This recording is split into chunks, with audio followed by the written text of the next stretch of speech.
অনির্দিষ্টকালের জন্য বন্ধ থাকছে শিক্ষা প্রতিষ্ঠান। বৈষম্য বিরোধী ছাত্র আন্দোলনের কোটা সংস্কার আন্দোলনকে কেন্দ্র করে উদ্ভূত পরিস্থিতিতে যখন সারা দেশ উত্তাল, তখন বিশ্ববিদ্যালয় থেকে শুরু করে প্রাথমিক বিদ্যালয়, দেশের সব ধরনের শিক্ষা প্রতিষ্ঠান বন্ধ ঘোষণা করে সরকার।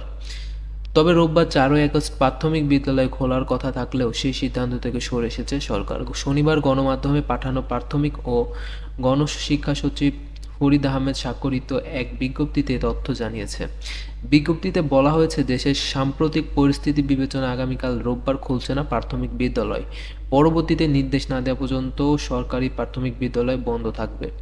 উল্লেখ্য, গত 31শে জুলাই 12টি সিটি কর্পোরেশন ও নরসিংদী পৌরসভা ছাড়া সব প্রাথমিক বিদ্যালয় খোলার ঘোষণা দেয় সরকার।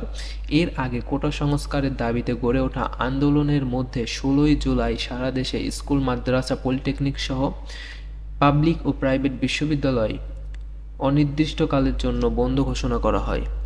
ঠিক আছে, তো তোমাদের শিক্ষা প্রতিষ্ঠান কিন্তু কালকে খোলার কথা ছিল, অর্থাৎ 4 তারিখে খোলার কথা ছিল, কিন্তু আজকে সিদ্ধান্ততে জানানো হয়েছে সেটি অনির্দিষ্টকালের জন্য বন্ধ থাকবে। 4 তারিখে তোমাদের স্কুল, কলেজ কোনোটাই খোলা হবে না।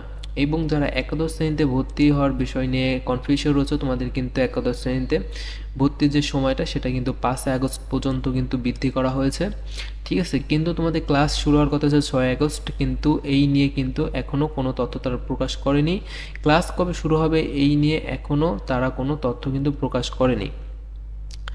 সো এটা কিন্তু আপডেট একটি নিউজ। সো ভিডিওটি এই পর্যন্তই।